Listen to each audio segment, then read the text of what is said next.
আসসালামু আলাইকুম। আসলাম দুপুরের সময় ছাদে, করলা নিয়ে যাব ছাদে থেকে। আজকে চকমটা নিয়ে নাই। এই যে দেখেন উপরে লোহার একটা শিকের উপরে উইটটা দাঁড়াইছি। চকমটা আনি নাই, চকমটা মনে হয় আমার চাচু নিয়ে গেছে নিচে, এই জন্য করলাগুলারে পারবো। ছাদের মধ্যে অনেকগুলাই করলা। এটা হচ্ছে আমাদের ছোট ছাদ। ছোট্ট ছাদটাতে কীভাবে পারবো, অনেকগুলাই ছিল। আমি লাঠি দিয়ে পায়রা নিয়ে আসছি দূর থেকে, এগুলি টানাটানি করে নিয়ে আসছি। মনে হয় আরও আছে, আমি দূরে আর দেখতে পারি না।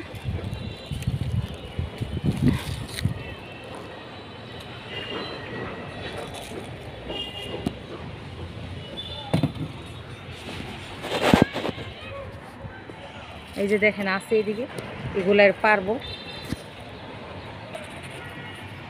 জানি না আর উপরে আছে কি না।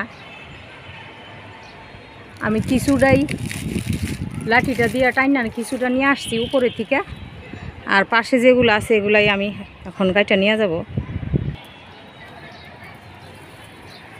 এগুলো আর একটু বড় হইতো, কয়েকটা বেশি বড় হয়ে গেছে, পিছুগুলো শক্ত হয়ে যায়, এই জন্য ছোটো আছে কয়টা ফাইরে লাইতেছি। পরে আর এগুলা বড় হইতে গেলে বাকিগুলাই বড় হয়ে যাবে বেশি, বিচিগুলা শক্ত হয়ে যায় এগুলার ভিতরে।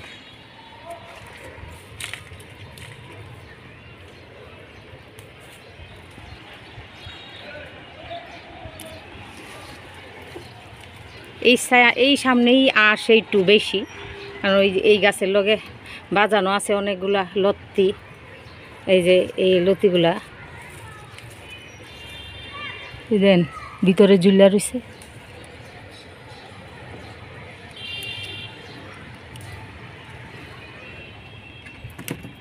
আর উপরে ছোট্ট একটা গাছ আছে কয়টা, ওইটিও নিয়ে আসবো। আজকে নিয়ে যাব রোজার দিন। আর চাচি আম্মা বলতেছে যে ওই গাছে কাটা, বলতেছে যে আজকে করলা ভাজি করবে, গাছেরগুলো পায়রা নিয়ে যেতে বলছে। এই জন্য আসলাম। তো রোজাদার মানুষ মনে চাইছে, আর বেশি বড় করানো যাবে না, নাহলে পেকে যাবে। লোদগুলা টান দিলে আইসা পরে, আর গাছে কাটা বেশি বিরন জানে। এই যে দেখেন মাশাআল্লাহ, দেখছেন ছোট্ট একটা গাছ। এই যে ছোট গাছ, এইদিকে একটা আগা গেছে, এদিকে একটা গেছে, এদিকে একটা আইছে। তারপরে এখানে এই যে ছোট ছোটই আগাগুলা, লোদগুলা বেশি দূরে যায় নাই। আর এখানে আছে দুইটা তিনটা, এই সাইডে দুইটা তিনটা, উপর আছে কয়টা আমি দেখাইতেছি। এই যে বেগুন গাছ, আর আমার জলপাই গাছের গোড়াতে দুইটা গাছ হইছিল। এইটা তো আছে কয়েকটা, দুইটা তিনটাও আছে।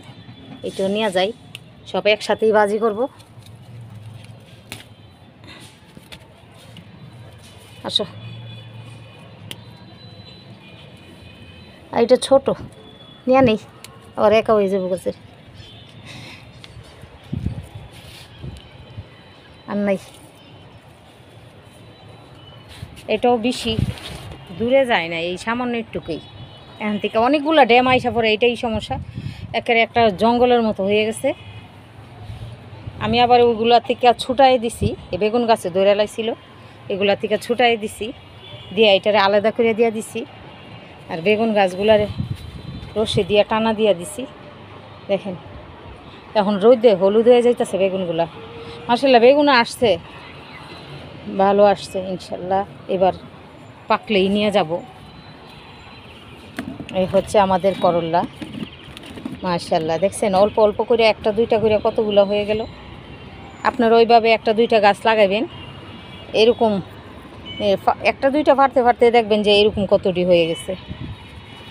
তাহলে এবার আসি, সবাই ভালো থাকবেন, আল্লাহ হাফেজ। আর সবাই যাতে আরাম করে রোজাটা করতে পারেন, আপনাদের সবার জন্য দোয়া করি। ফি আমানিল্লাহ, সবাই ভালো থাকেন, ভালোভাবে রোজাটা করেন। আর আমি এবার রাখি। আল্লাহ হাফেজ।